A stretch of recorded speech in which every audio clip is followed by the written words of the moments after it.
Most people around us don't believe that God does nothing. How do I remain confident that my beliefs are right when millions of people around me believe differently? Alright, तो आना का सवाल है कि हमारे आसपास ज्यादातर लोग मानते नहीं कि भगवान कुछ करते ही नहीं। अगर लाखों लोग किसी दूसरी बात को नहीं मानते, तो मैं अपने विश्वास को डगमगाने से कैसे बचूं? आई एम श्योर ये बहुत सारे जेंजी का क्वेश्चन है।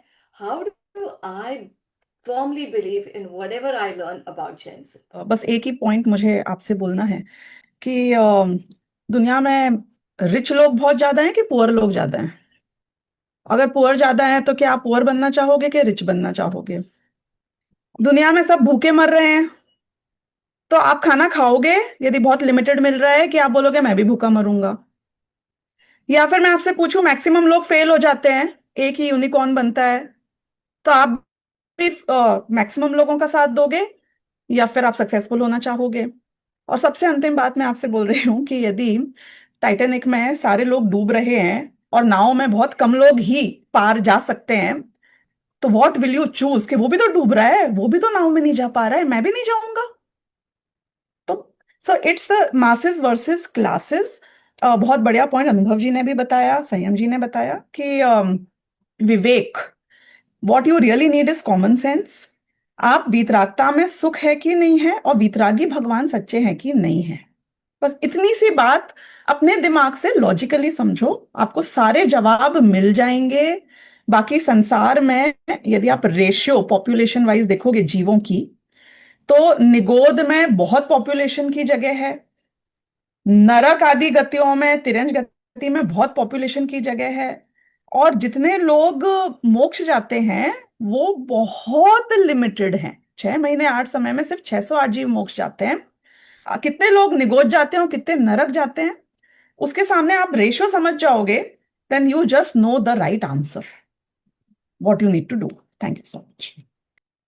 So my question is कि मैं जानता हूँ कि मैं शरीर नहीं जीव हूँ, लेकिन जब भी शरीर में पेन होता है तो मुझे ऐसा लगता है कि मुझे पेन हो रहा है। और जब मैं अच्छे कपड़े पहनती हूँ या स्कूल में कोई प्रतियोगिता जीतती हूँ और लोग जब मेरी तारीफ करते हैं तो मुझे खुशी होती है। मैं सच में कैसे मानूं और जानूं कि मैं शरीर नहीं आत्मा हूँ?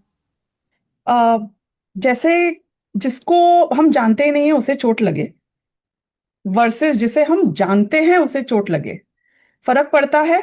पड़ता है। जो हमारे लव्ड वंस नहीं है, नियर एंड डियर वंस नहीं है, उन्हें चोट लगे, versus near and dear ones को लगे, फर्क पड़ता है? पड़ता है।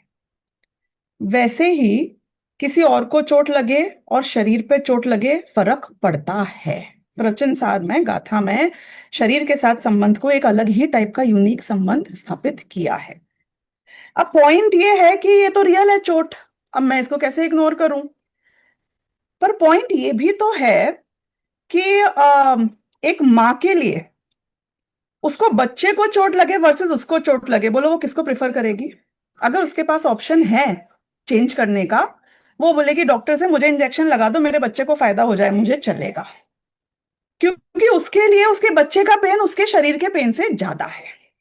इट मीन्स कि पॉइंट ये नहीं है कि शरीर में यदि दर्द होता है तो वो पेन फील होता है कि नहीं होता है। होता है ना, कौन मना कर रहा है, सबको होता है। पॉइंट ये है कि क्या वो कंपल्सरी है, क्या वो मैंडेटरी है, मतलब उसे आपको भोगना ही पड़ेगा, क्या आप मजबूर हो उसके लिए? अगर आप ये बात करो तो यू विल ऑल्सो सी कि जो लोग सुसाइड करते हैं और अपने शरीर को खुद जलाते हैं या कुदा देते हैं, काट देते हैं, तो उनके लिए कोई और पेन है जो ज्यादा इंपॉर्टेंट है, और उनके लिए शरीर का पेन है जो शायद इतना मायने नहीं रख रहा है। हमने सोल्जर्स को देखा है कि उनके लिए भी जीतना ज्यादा इंपॉर्टेंट है और शरीर का पेन इतने मायने नहीं रखता है। वरना कोई बॉक्सर ही क्यों बनता है, अपने मुंह के ऊपर घूंसा ही क्यों लेता है, जब शरीर का पेन ही सब कुछ होता है? सो द क्वेश्चन इज कि शरीर का पेन है, दैट इज फॉर रियल, लेकिन क्या वो मुझे भोगना जरूरी है? अब ये मुझे ढूंढना है कि ये कैसे पॉसिबल है। तो इसका एक तरीका है, हमने देखा है सेम गर्मी सर्दी में, हमने देखा है सेम इंजेक्शन में, सर्जरी में, लोगों का रिएक्शन अलग होता है, क्योंकि शरीर के वेदन के अलावा, जैसे कि अनुभव जी ने भी बताया, कि एक सफरिंग अलग चीज है और उस चीज को आपको महसूस करना एक अलग चीज है। तो जैन धर्म हमें वो आर्ट सिखाता है भेद विज्ञान के द्वारा कि सेम सिचुएशन में आप कैसे उससे अफेक्टेड नहीं हो, कैसे आप उसे इग्नोर बहुत सक्सेसफुली कर सको, और फिर भी आपकी पीस और हैप्पीनेस कॉम्प्रोमाइज नहीं हो। So it's an art, it will need to be developed, it's not overnight, पर ये हो सकता है। और जो लोग इसे डेवलप कर लेते हैं वो यहां से, इन सारे पेन से और सफरिंग से हमेशा के लिए मुक्त हो जाते हैं। सो that is the crucial point here. Let me reiterate that. So Shreya says, controlling my desires makes me restless, and fulfilling them makes me happy, but also create karma. So now Shreya is a student who's really understood the karmas, and the wisdom of differentiation is what he's working upon. So what should I do? That is Shreya's question. तो इंद्रिय भोगों को रोकने पर बहुत बेचैनी होती है, और भोगने से थोड़ी सी खुशी मिलती है, पर कर्म भी तो बनता है, तो मुझे क्या करना चाहिए? Over to you Swanubhuti ji. Sure. एक तो बहुत ही बढ़िया प्रश्न है ये, बहुत डीप, बहुत मार्मिक, एंड आई थिंक ये क्वेश्चन बोला भले ही एक व्यक्ति ने यहाँ पर है, श्रेय ने, लेकिन ये सभी के अंदर कहीं ना कहीं छुपा हुआ प्रश्न है। अब ये क्या है, बच्चे मन के सच्चे होते हैं, तो बड़े तो क्या है कि भाई जो पढ़ लेते हैं, जो सीख लेते हैं, उस भाषा के पीछे अपनी मान्यता को नहीं मैं ऐसे ही मानता हूं बोल के मतलब टेकन फॉर ग्रांटेड कर लेते हैं उस बात को। लेकिन बच्चे बोल रहे हैं कि आप कितना ही कहो, भूख तो लग रही है, प्यास लग रही है, चोट लग रही है, और भोग भोगने में मजा आ रहा है एंड ऑफ द डे।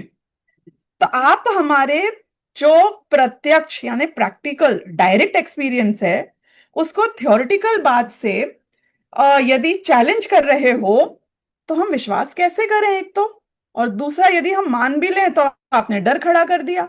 धोबी के कुत्ते बन गए हम, क्या गधे बन गए हम तो, क्योंकि ना घर के ना घाट के हम ना भोग भोग सकते हैं ढंग से एंजॉय करके, और ना ही कर्म कट रहे हैं, ना मोक्ष हो रहा है।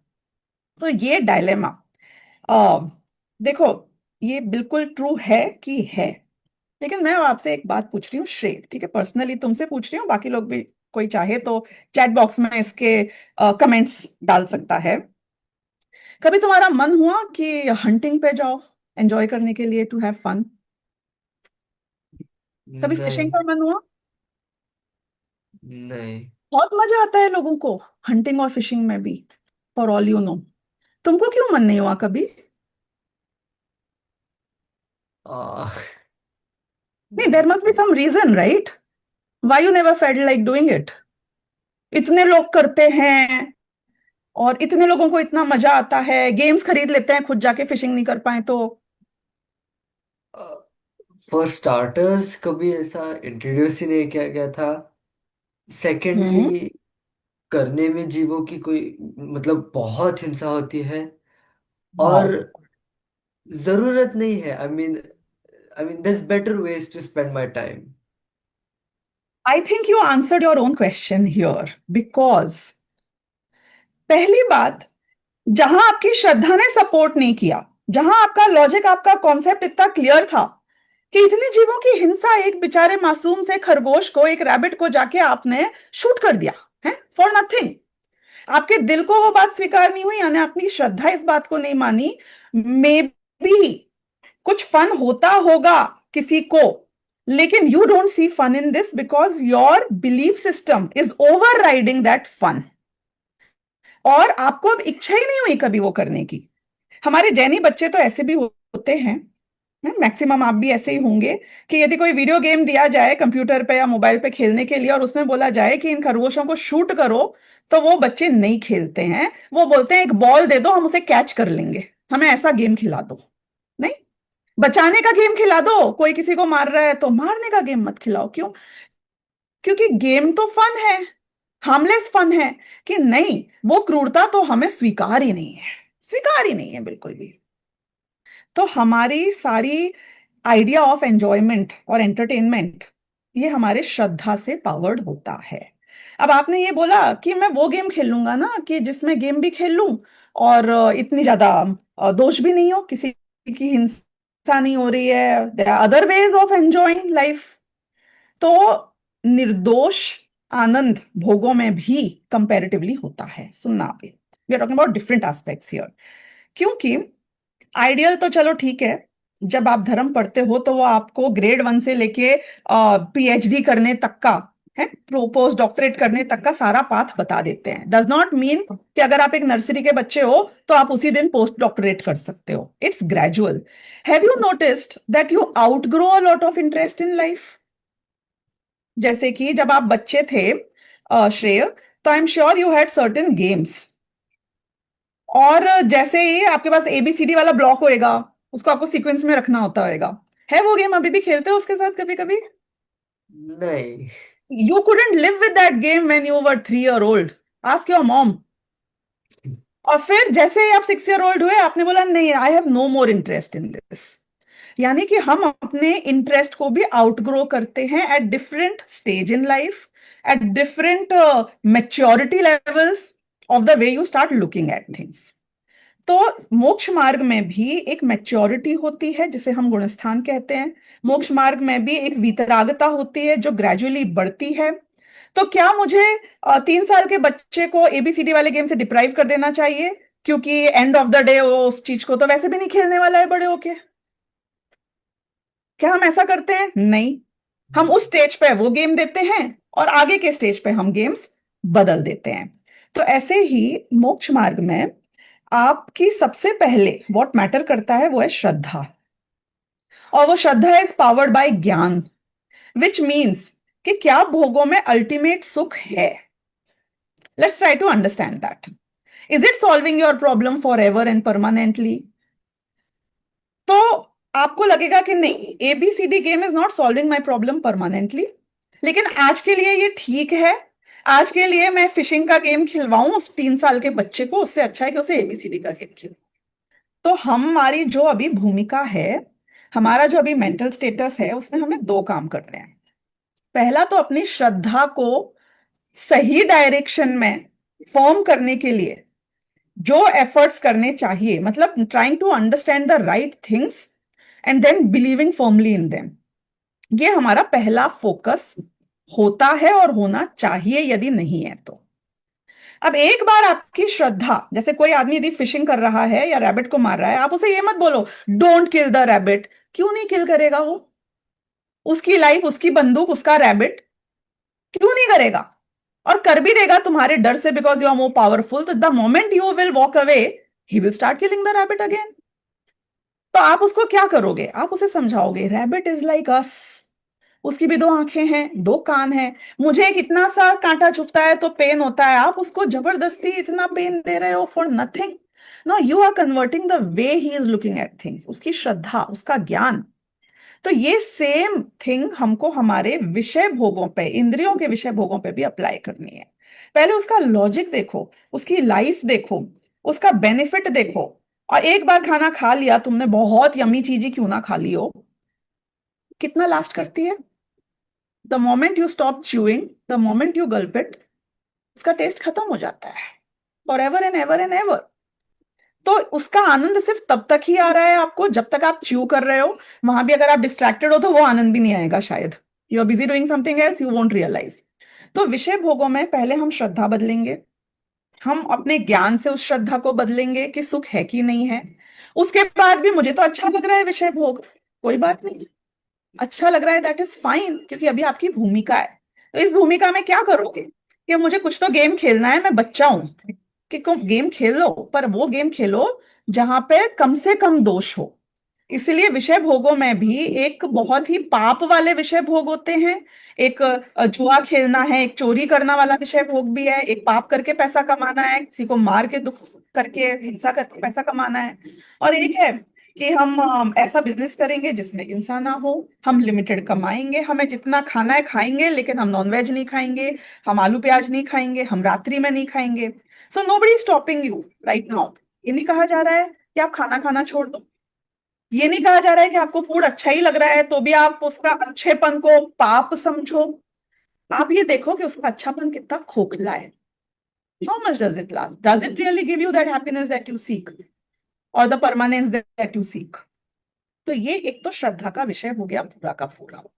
अब सेकंड लेवल पे हम एक बात समझें कि वितरागता तो प्रमोट की गई है और इसीलिए संयम तब के लिए कहा जाता है, लेकिन सस्टेनेबल वितरागता प्रमोट की गई है शास्त्रों में।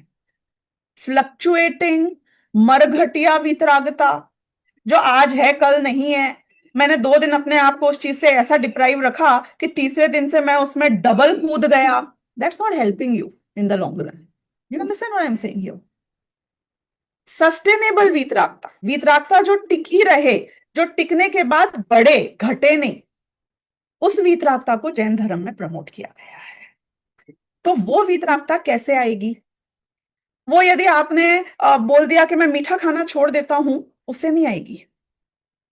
वो वितरागता आएगी जब आपको मीठेपन में मिठास ही ना लगे, मतलब मीठापन आपको इंटरेस्टिंग ही नहीं लगे, उसमें सुख ही नहीं लगे, और वो चीज आप करते नहीं हो, वो होता है। Do you see the difference? ABCD का गेम मैं पसंद नहीं करूंगा आप ये नहीं बोलते हो, उसका इंटरेस्ट अपने आप डिमिनिश हो जाता है और खत्म हो जाता है। You outgrow it, the same person will outgrow it. तो विषयों में आपको जितना अभी के लिए भोगने में आ रहे हैं, उसमें ये तो इंश्योर करना है कि मैं अहिंसक तरीके से, शुद्ध सात्विक तरीके से जो कर सकता हूं वो करो। क्यों? क्योंकि वो होगा ही होगा। क्योंकि आप एक बात बताओ, वो विषय को भोगना यानी कि वो खाना खाना विषय भोगना है, या वो विषय अच्छा लगना, उसके प्रति होने वाला राग, लालच, गृद्धता, वो एक्चुअली में विषय को भोगना है। यदि मेरे मन में मिठाई खाने की इच्छा बहुत हाई है और मैंने मिठाई नहीं खाई, तो मुझे मिठाई खाने का पाप लगा के नहीं लगा? अब तो लग गया, माइट एज वेल मिठाई भी खा लूं फिर। नहीं, बात वो नहीं हो रही है अभी। बात ये हो रही है कि तुम जिस पाप से बचना चाह रहे हो, उस पाप की जड़ तक पहुंचना पड़ेगा। तो एक पार्ट तो ये हो गया, ऑल्दो ये बहुत ही डिटेल्ड विषय है, पर because in the interest of time अगले 2 मिनट में मैं इसको और करना चाहूंगी कंक्लूड। पहली बात तो ये कि राइट पाथ फॉलो करना है, पर वो राइट सीक्वेंस से होगा, और राइट सीक्वेंस श्रद्धा को होकर जाता है। So this is the one conclusion. और इसलिए मुझे उस इफेक्ट को कंट्रोल करने के लिए उसके सोर्स पे ही वर्क करते रहना है, बाकी इफेक्ट ऑटोमेटिकली अपने आप हो जाएगा। दूसरी बात, कर्म तो देखो विषय भोगने से बंधता है, ये बात सच्ची बोली थी तुमने, लेकिन कर्म तो विषयों को त्यागने से भी बंधता है। पाप भाव से कर्म बंधता है, पुण्य भाव से भी कर्म बनता है। खाना खाने के भाव से कर्म बनता है, तो खाना छोड़ने के भाव से भी कर्म बनता है। तो what is your real objective? जब आप धर्म करने आते हो, आप पाप बच के पुण्य करने नहीं आए हो। ये जैन धर्म नहीं है। जैन धर्म कहता है कि मुझे सारे बंधनों से मुक्त होना है, और सारे बंधनों से मुक्त होने के लिए रियल धर्म समझना पड़ेगा। और रियल धर्म तो हमने अभी समझा ही नहीं है, अभी तो हम पाप पुण्य के बीच में ही लगे हुए हैं। तो वो समझना अपने आप में एक पूरा प्रोसेस है, but you are on the right path already. I am sure once you have started on your journey here and you know कि राइट पाथ अंदर से बाहर की ओर होता है, तो you will definitely achieve it. And एक और लास्ट बात, कि यदि आपके चेहरे पे बहुत रैशेज हो गए हैं, तो आप फाउंडेशन मेकअप लगा के उसको छुपा सकते हो। तो मुझे फाउंडेशन मेकअप लगाना चाहिए कि नहीं लगाना चाहिए? अगर आप डॉक्टर से पूछोगे तो डॉक्टर बोलेगा आई डोंट केयर, आप फाउंडेशन लगा लो क्योंकि अभी आपको पार्टी में जाना है, आपको अच्छा दिखना है। लेकिन मेरे पास आए हो तो मैं तुम्हें बताऊंगा कि इस बीमारी को रूट से ट्रीट कैसे किया जाए। क्योंकि कब तक फाउंडेशन लगाओगे बेटा? आज लगा लोगे, सही हेल्दी दिख लोगे, पर प्रॉब्लम तो बनी रहेगी। तो यहां पर आप जो सारे संयम तप के बारे में सोचते हैं, वो फाउंडेशन है, उसका भी फायदा हो रहा है, पाप की जगह पुण्य का भी फायदा हो रहा है, पर सस्टेनेबल नहीं है और सही सीक्वेंस में सही तरीके से करने वाला काम नहीं। So that is what we should follow. So this would be my take on this particular topic. Mom, you are in the final semester of your 5-year Parmagam course, And you have studied so many grunts over these years, and honestly, we can see that positive change what dharma has got in you. But I also see you getting stressed every day because of people, situation, expectations, and what society thinks. So I sometimes wonder, shouldn't dharma be more than knowledge? Should it bring inner stability, peace, and calm in our everyday life? It's a very good question. You are right. I know what Jinwani teaches us. I have been through that journey in Parmagam honors course. But knowing something and being able to live with it in every situation are two different things. And I agree that I'm struggling to, apply that in my life. And I can truly understand teenagers are like you also, it might be difficult for you all also to judge the same thing. Exactly. Sometimes, in the name of dharma, we always hear a long list of what we should and should not do. Instead of giving us strength, it creates fear within us.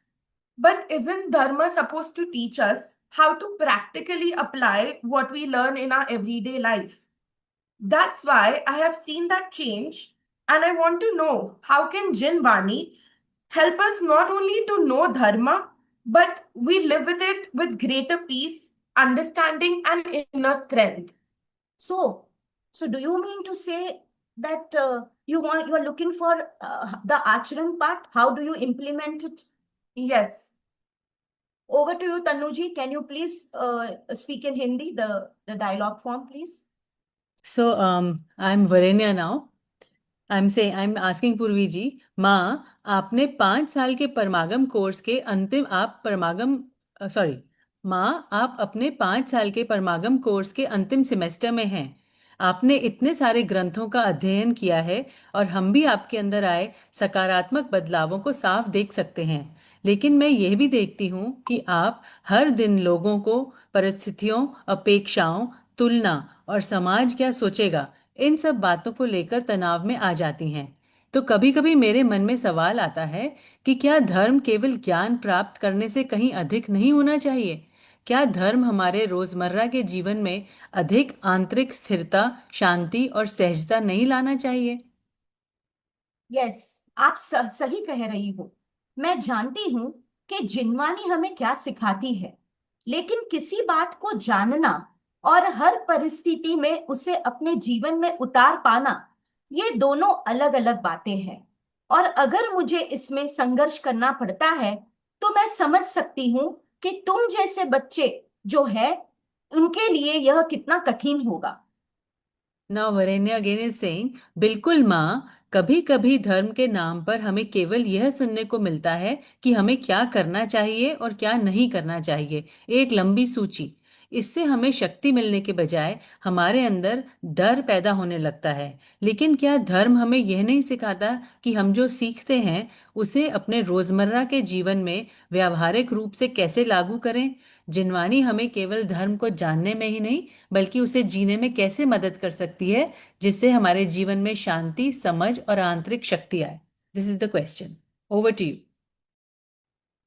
देखिए, कोई भी चीज आप जो बोल रहे हो कैसे शक्ति आ सकती है धर्म को जीवन में लाने में, चाहे श्रद्धा के लेवल पे धर्म जीवन में आए, चाहे ज्ञान के लेवल पे धर्म जीवन में आए, और चाहे चारित्र के लेवल पे धर्म जीवन में आए, तीनों जीवन में आना ही है। Believing is also implementing, knowing is also implementing, and it appearing in your conduct or attitude, that is also at the same time implementing. अब प्रॉब्लम दुनिया के साथ क्या है, जो लोग को जो दिखता है ना, उनको खाली आपका कंडक्ट दिखता है, उनको आपका ज्ञान और आपकी बिलीफ दिखती नहीं है। तो दुनिया को ऐसा लगता है, भ्रम होता है कि इनकी लाइफ में कोई फर्क पड़ ही नहीं रहा है। बैम्बू का पेड़ होता है, आपने देखा होगा, उसका जब बीज बोया जाता है तो 5 साल तक ऐसा लगता है कि ये कुछ हो ही नहीं रहा है, हो ही नहीं रहा है। पर असली काम इतना तगड़ा हो रहा होता है कि जैसे ही वो बाहर निकलता है इमीडिएटली शूट आउट करके इतना लंबा हो जाता है। तो यहाँ पर भी हमारी एक्सपेक्टेशन सेटिंग में गड़बड़ है, जब लोग दूसरों को जज करते हैं।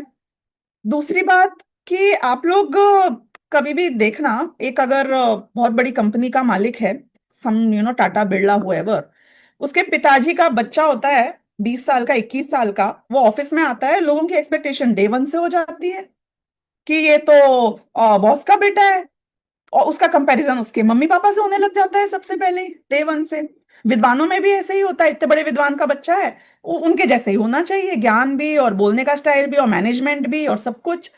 लेकिन आप खुद ही सोचो कि वो आदमी जो 40-50 साल में जाके बन पाया है, वो कोई 20 साल में कैसे बन जाएगा? तो आप लोग को कंपैरिजन क्या होता है कि मुनिराज के तो सामने शेर आ जाता है, उनको डर नहीं लगता है, और उनके तो कोई सिर पे सिगड़ी रख दे तो भी उन्हें अकुलता नहीं होती है, और मेरी मम्मी ने 2 साल से परमागम ऑनर्स किया है और इनको तो अभी भी गुस्सा आता है। कौन सा गुस्सा आ रहा है मम्मी को? तुम्हें ये पता है कि नहीं पता है? और कैसा गुस्सा आता था? और दूसरी बात ये भी तो है कि बहुत टाइम लगता है कई चीजों में। मतलब जैसे स्लो पकती है ना कोई चीजें, गैस के ऊपर स्लो कुकिंग होती है, तो कोई आदमी की स्लो कुकिंग होती है, कोई की फास्ट कुकिंग होती है। Each individual is unique. तो यू आर नोबडी टू जज एनीबडी एल्स। हाँ, यदि आप उनके एक्सपेक्टेशन पे बात कर रहे हो in terms of their shraddha and their gyan, यदि आप कोई ने 5 साल परमागम ऑनर्स पढ़ा और आप उससे बात कर रहे हो कि पुण्य में ही धर्म है, और वो बोलता है हाँ बिल्कुल पुण्य ही सब कुछ है, उसमें ही धर्म है, then it is not working for sure. उसके कॉन्सेप्ट अभी भी क्लियर नहीं है, शरीर ही आत्मा है, ये इस भव के बाद सब खत्म हो जाएगा, इसका मतलब है उसने कुछ नहीं पढ़ा है। तो जब आप उसकी श्रद्धा को टेस्ट करो तो श्रद्धा के प्रश्न पूछो, ज्ञान को टेस्ट करो तो ज्ञान के प्रश्न पूछो, और चारित्र को टेस्ट करो तो आप किससे बात कर रहे हो? आप चारित्रवंत से बात कर रहे हो, यानी साधु से बात कर रहे हो, आप अणुव्रतियों से बात कर रहे हो, कि आप अविरति ज्ञानी, या फिर जो अभी तो ज्ञानी नहीं हुए हैं लेकिन उस मार्ग पे आगे बढ़े हैं। And the last point is कि देखो, हर एक को फायदा रिलेटिव होता है, ये भी समझना। यानी कि कोई इस लेवल का उग्र था और वो इस लेवल पे भी पहुंच जाता है ये समझकर, तो भी वो डेवलपमेंट कहा जाएगा? आपको क्या लगता है कि सीधे ये लेवल होना चाहिए? That is not happening. आपको क्या दिखता है? अब हमारा परमागम ऑनर्स पढ़ने वाला या कोई धर्म पढ़ने वाला आदमी इधर की जगह इधर आ गया तो भी आपको लगता है कि 10 की जगह 9 पे है। दूसरा व्यक्ति नॉर्मली 2 पे था, नॉर्मली 2 पे था बिना पढ़े भी। हो सकता है क्या ऐसा? हो सकता है। मैं जानबूझ के लेश्याओं के शब्द प्रयोग नहीं कर रही हूं क्योंकि मुझे कॉम्प्लिकेट नहीं करना है फॉर द यूथ। लेकिन क्या कोई नॉर्मल मंदिर कशाई हो सकता है? हो सकता है। उसको धर्म नहीं आता है तो वो यदि ग्रो करेगा तो मतलब उसमें वितरागता आएगी तो क्या होगा? तो वो 2 की जगह 1 पे जाएगा। तो ये 1 वाला 2 वाला 9 वाले के सामने तो बहुत फर्क दिख रहा है। क्या आप कंपैरिजन क्यों कर रहे हो? आपका बेंचमार्क वो व्यक्ति का स्वयं का पास्ट और प्रेजेंट है, कोई दूसरा व्यक्ति नहीं है। तो आप जो जिस चीज से कंपेयर कर रहे हो, सारे बच्चों को ये शिकायत होती है मम्मी पापा हमें दूसरे बच्चों से कंपेयर करते हैं, उसके तो इतने मार्क्स आते हैं, वो तो इतना परफॉर्म करता है, वो इतना अच्छा गाता है, वो इतना अच्छा नाचता है, इतना अच्छा बोलता है। मुझे देखो ना, मैंने पिछले 2 साल में 5 साल में कितना ग्रो किया है, अपने आप को चेंज किया है, सुधरा हूं। That is what you want to hear for yourself, right?